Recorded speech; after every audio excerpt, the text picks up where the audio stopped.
Welcome back to the Milk and Honey podcast. I am so excited today to bring my friend Melissa Campbell. Y'all, her business is the cutest thing ever. It is called Sprinkled with Awesome. And I feel like it just fits her personality because she is amazing and you're going to love her. So, Melissa is a speaker and author and a mentor for entrepreneurial women. She specializes in helping each woman find her unique purpose and divine attributes. Melissa has more than 20 years of experience. Um, Working with women. She is a highly sought public speaker and an event planner. That's snazzy. Didn't know that. She founded Your Whole Life Conference and it's been featured on multiple TV programs. Melissa is passionate about guiding women to fulfillment and helping each of them live the life they desire. She currently lives in Utah with her hubby and her daughters. So thanks for being here, Melissa. I'm so excited to have you. Thank you. It's my pleasure. I'm really Uh, excited. I seriously, you've got to like tell me how Sprinkled is Awesome just resonated with you because I think it fits you so much. Brooke, my sweet friend Brooke, and we were trying to find a brand, and all my other brands were just flat and boring. And when she said sprinkled with awesome, I just lit up and I was like, yes, can we have a confetti cannon? I just want this to be big and awesome. And I want women to feel excited about their life, excited about who they are, and to see the awesome in each individual woman and how that awesome can come out in such a joyful way. I love that. And y'all, you will meet Brooke. Brooke is going to be on the podcast too. So you will love Brooke. Y'all, she has a great story. And I just love this so much because really your whole mission is helping women figure out what their potential is and not being so limited. So how Yes. did that like come about? So I was a hairdresser for a really long time, and I would work with women, and I they would sit in my chair, and being a hairdresser is also kind of like being a counselor. And so I would hear all of the heartache and see the suffering in women. And when I would take off the cape, there was this moment of like joy that they saw themselves in this beautiful light. And my heart and just kept going out thinking, how can I help them see on the inside? I don't want it to be this moment or this fleeting thing of getting your hair done. And then 4 weeks later, you see the regrowth and it's not beautiful anymore to you, you know? I wanted them to feel the divinity, the beauty that I saw in them on the inside. And so there was no cape to take off. There was just, they could see the beauty that I saw inside of them. So I went on this journey to start finding out how I could help people feel their souls and feel God's love for them. And so through that, I have created a book and have implemented strategies to help women see the beauty that I see in them and that I know that God feels and sees and desires them to focus on and become. Oh, I love that so much. If y'all are watching this, I have ample amounts of regrowth right now, and my appointment is tomorrow to fix the regrowth situation. Because you do feel a little bit gross when I see the regrowth coming. I'm like, oh, we gotta course correct that. I just love what you do so much because I think it's kingdom impacting and kingdom changing when women really figure out what it is like they're supposed to do and then feel Yeah. confident to like take the step forward in what it is God's called them to do. So many times I see women who don't even know what they want. They haven't even decided what they want. They're just living and reacting to life rather than what I try and do is help them see what's really on their heart, what really God has placed on there that they've been working on since before they came to this earth. What is it that they came here to do? What assignments do they have that they need to fulfill that will bring their spirit that joy? And once they figure out what it is that's on their heart and they can start working towards creating ways to fulfill that purpose and that desire on your heart is where the joy is and where the fulfillment comes in, you know? I love that. I love that so much. I know when I figured out what like I was supposed to do, it was, my husband, my kids, my friends are like, you're a radically different person now because, you just feel so confident and all these things. I'm like, yeah, because I'm walking in my purpose now and I know what it is I'm Yes. supposed to do. It brings less pain in your body when you have purpose. It brings a greater light. It brings more happiness. It gives you something to work towards. It gives you direction and it helps you to get closer to God. Creation is the highest vibration that we have. And when we're in that creation mode, we are the closest to God, which is our ultimate goal, right? Is to become like Him, to become that greater individual. And that is through creation. I love that. So, if I came to you and I was like, "Melissa, I have no idea what my purpose is. Help." Like, what is that process like? So there are a million different directions we could go, but I love to start with seeing the attributes, the things that you came here to this earth with, and your life experiences. We look at the scriptures, and a lot of the scriptures, the prophets have themes. They have things that they've gone through in their life that help them to create this mission. Like Moses. Moses, he had so many different opportunities in his life to become this leader. He was scared. There were times when he was like, pick anyone else, pick somebody else who speaks better, you know? But the Lord placed on his heart this desire to free his people and to go back and to, even though it was hard. So I would have you take a look at your life. What are the things, and usually they're really big things that people have tried to maybe minimize? Maybe you got in trouble for them as a kid. So for me, I was teased constantly because I always wanted to be in the limelight. I always wanted to speak. If a video camera came out, Melissa was in the center, And my parents were kind of introverts. And so they would say things like, if somebody needs to embarrass themselves, just call on Melissa. She'll go up on the stage and embarrass herself. Well, come to find out, my number one gift is communication.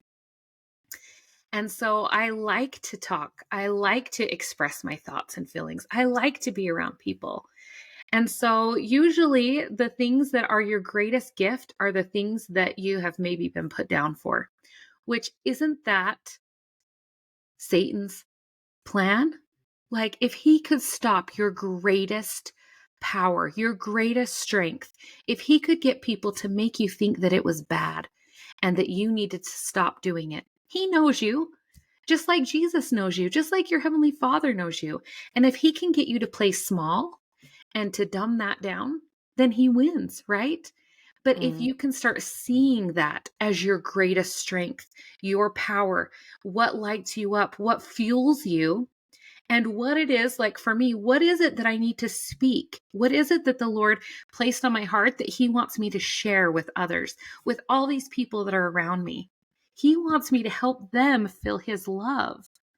And so once I figured out what it was he wanted me to share with them, and then I can speak it, when I get done speaking and sharing God's love for other people, I feel like I could run a marathon. My whole life gets jazzed up. And for some people, it's studying, it's reading, it's learning and gathering knowledge. For other people, it might be research and finding facts over like truth. Some people really love finding truth and they can find it in different ways, right? Some people do it through research, some people do it through prayer and meditation. And so finding the things that really bring you joy, whatever it is that you like to do, that when you do that activity fills you with light and joy and energy, that's when you know you're onto something. That's when you know this is something that I need more of in my life.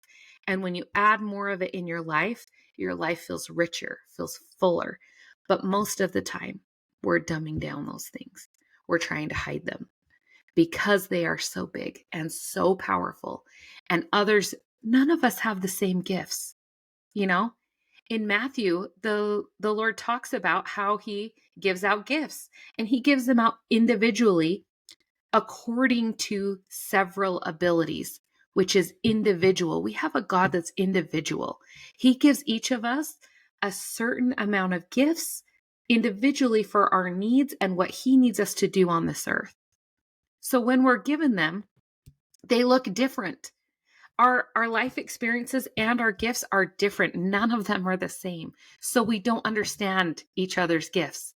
And a lot of times that protection mechanism comes in like, oh no, you don't know what's going to happen. You can't do that, you know? And that's why maybe when you stepped into your greatness, people didn't understand it. And maybe they tried to calm you down and say, I don't know if you should do this. Like, this is dangerous. You're in a dangerous spot, Lemon. Let's try and like rein it in, you know? Because when you find your passion, when you find your purpose, it's going to be big and it's going to ruffle feathers because people aren't going to understand it because they have not been given the same gifts, the same desires on the heart, and the same experiences that you've been given. Oh, I love this so much. So it's funny that you say that because I'm sitting here thinking about it. I'm like, what did I always get in trouble for? Almost every single report card I brought home as a child said talks too much. And I was constantly the kid getting her seat moved because I talked too much and I talked to every single person that I sat next to. It didn't matter where you sat. You could sit me next to the Coke closet and I'd find something to talk about to the Coke closet. And and so it's really funny because I just finished like a certified speaking program and all right. And that feels really scary to do it.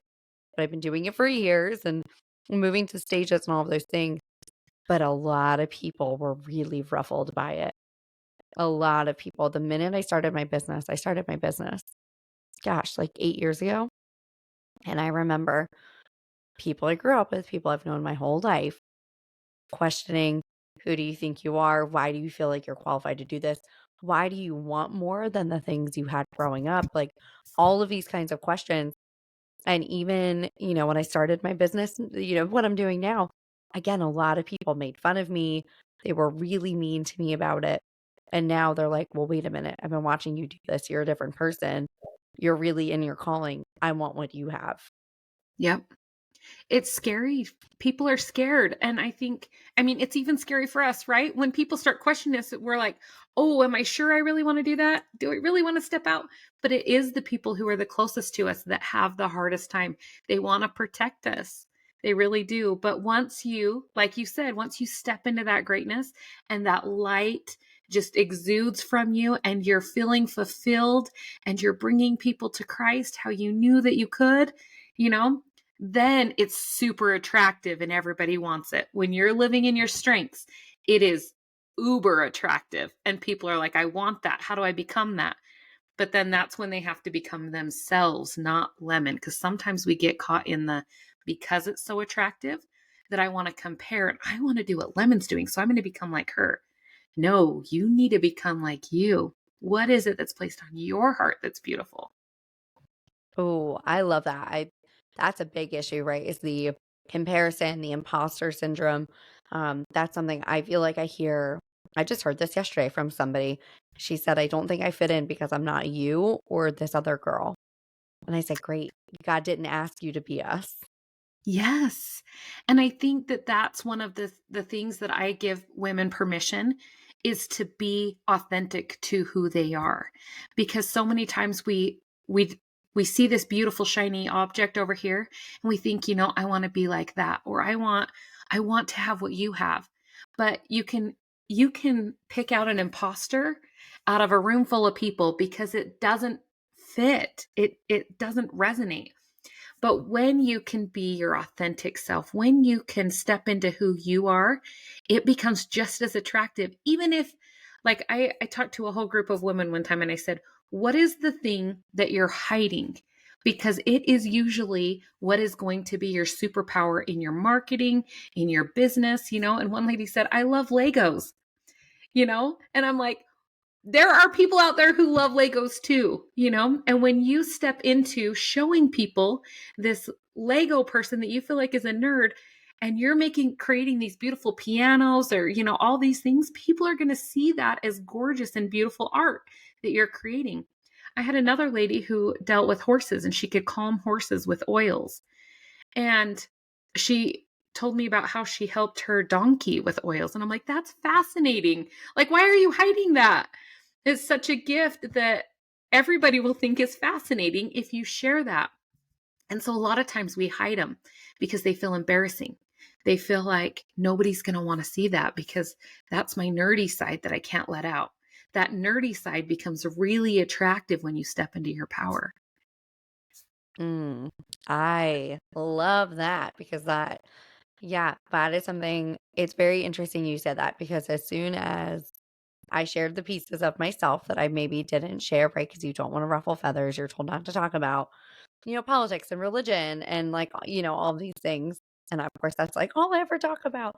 But as soon as I let this little piece out, I remember I made one TikTok sitting in my friend's driveway because I'm like, oh, I need to get content up, don't have anything prepped. And this is what God gave to me to do. And then it went viral and ended up, with thousands of followers and people very engaged and everything with my content. And it's because I let out this thing that I don't normally talk about and maybe feels like a little taboo or something, maybe like, it was segmented. It was a very unique thing that I called out in people and expressed about myself that resonated with thousands of people. Yes, because we all have something special. We all have those things that we feel like are going to, we want to protect ourselves too. I mean, we want to protect others, we want to protect ourselves. So we hide some of the most beautiful parts of us, the parts that have been broken and that Jesus has healed. We hide those to protect ourselves when really others need that. There's a spiritual gift of believing on others' words. And some people need us to share that gift of our belief or our use of the atonement in their lives to help them believe. There are so many, the spiritual gifts that you can be given, that you can pray for and ask for, are as unique as we are. And all spiritual gifts are given to us. They're given to every believer, but they're given to us to help others. And if we are too scared to share them, if we are too scared to use them or to really bring them to light, then we will lose them, you know? Mm. I literally just heard a quote yesterday and it said that the gifts, like, the things God gives us is his gift to us, but then how we steward those gifts is our gift to God. Yeah, that's beautiful. Like really, so we have attributes that we came here with, the way that our personality is. We brought that with us when we came here. We've kind of, if you think about it, like when you were growing up, those things you may have tried to hide them or you may have tried to change them, but the way that you are, your personality is your spirit. So it came with you. So enjoy it because it's sticking with you. Um, but the spiritual gifts are the ones that we can ask God to bestow upon us to help others. So when when the people listening to this figure out what's on their heart and what they want to do and how they want to help bless this world, the Lord is waiting for us to ask for gifts to help. I was just reading today that the Lord is just waiting on us to pour out these blessings upon us, but spiritual gifts we have to ask for. And when we ask to bless others, he is freely willing and waiting to give them to us, which is so beautiful. Like, I know that I have these really cool attributes that I came here with, but there are certain things that I lack that the Lord, I can partner with him and he can make those weaknesses, which I believe weaknesses are anything that bring us closer to God. So anything that brings us away from God, I feel like is a weakness. And so I can turn to him, partner with him, and he can help me fulfill whatever that thing that is missing for me to bless the lives of others.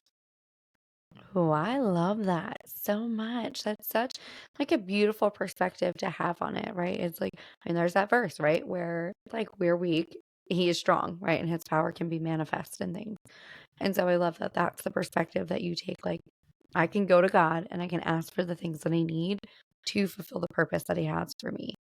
And Yeah. I think it's this beautiful heart posture of like, I don't have to do it by myself and like And really we're not, relying on him. yeah, when we rely on him, it's so much more powerful. Or sometimes there's a person brought into your life that fulfills that need. There are earthly angels all around us, and people are brought into our lives to help us in our businesses, in our just living our lives. They say it takes a village. The Lord plants people in our lives that are different from us, that can help bless our lives and our families. And I think once we start to see it that way, like if we think of the parable of the talents, some were given five, some were given 10, one was given one. Well, if I only have one, I need to surround myself with people with five or 10 to help me fulfill what it is I need. And I need the Lord. I need to partner with Him and the people around me. And that's where we start to see each other's gifts that are different as positive. Most of us marry the opposite from our gifts. And a lot of times we can take that as a negative. But when we start to see that this is a divine calling that creates a beautiful whole, that we created a beautiful whole when we married this individual, it takes on a whole new light and a whole new meaning of working together and seeing each gift as the beautiful gift God gave them or us. And when we work together, we create something way better than we could have on our own. Ooh, I love this. This just made me think about the fact that, right, like women were created from, Eve was created from Adam's rib, right? So she's a piece of him, he needs her to complete him. But I was thinking about like when you're not with the right person, right? It's like a pain. It's a pain in the side. And Yeah. so that rib doesn't fit. And it's funny that you said that because my husband and I, we have the complete opposite gifts and they are so complementary. Like Yes. we talk about it all the time. I'm like, we could not have done this on our own. Like there's no way that our marriage was not like a divine, appointment or, like God clearly wanted us together because we couldn't fabricate this if we tried. How perfectly Yeah. matched we are. And I'm so glad that you see it that way. Because when you see it that way, then when differences arise, you can understand that there is something beautiful to be made out of that. That difference is for a great purpose. Me and my husband are building a chicken coop. And if it was up to me, it would be like plywood just kind of like put together. And he is making it so beautiful. But my energy and my enthusiasm for it was gone about 20 hours ago. So he's able to finish the really big ideas that I create. And when we can see them in a partnership, and same with friendships, when we can see the differences in the people around us as beautiful and as complementary, then it makes living life with somebody who's different than us so much more beautiful. Mm. I love this. So much like that. We dropped some marriage advice too, unintentionally, because I do love that. I think it definitely has made all the difference to like know that I can rely on my husband's strengths and his gifts and vice versa. Right? Because there's things that he absolutely despises doing in our marriage. And there's things I absolutely despise doing. And so it's really beautiful to just be able to kind of lean on each other. Yeah. Um, Melissa, my friend, what if you could give a final piece of advice to the women listening to really step into their gifts and their purpose, like what would you tell them? I would tell them that if they haven't yet, to sit down and ask God how He feels about them. Ask Him what He sees in them, what beautiful gifts He's given them that He needs, and ask Him to teach them about those gifts and how He is counting on them to use them in their life. And I promise that if it comes slowly, it will come. But pause, listen, and those beautiful words that come into your mind, write them down and continue to ask and continue to learn. And you will see all the beauty He sees in you and what He's counting on you to do. And you will start to see patterns and purpose and missions and direction. And if I don't help you to find out what that is, then no greater mentor than Jesus Christ to help you to see the beauty that you have within you. Oh, Melissa, I love that. I'm going to go do that exercise when we get done because I don't think I've ever asked God how he, sees me and things like that. I feel like I've got the prompting, right? I feel like I know the direction, but no, I've never sat and done that. So I'm going to sit and do that after Well, we're I done. want to follow up and hear how it goes. Yeah, 100%. I will absolutely message you right away, Yeah. and tell you how that goes. just thank you for being here, Melissa. Like this was so insightful, and I just loved the just your perspective on things and just the way you talk about things. And y'all seriously go hang out with Melissa on all the things. Go hang out with her on Instagram. It's sprinkled with awesome. Like go find her and then find her on Facebook because she's available and she will talk to you and she's a wonderful woman and you need to go be friends with her and just go get sprinkled with awesome. Thank you, Lemon. This has been a pleasure. You're Thank delightful. ugh, thank you for being here, Melissa. We're gonna have to bring you back again. I would love to. I love it. Until next time, y'all.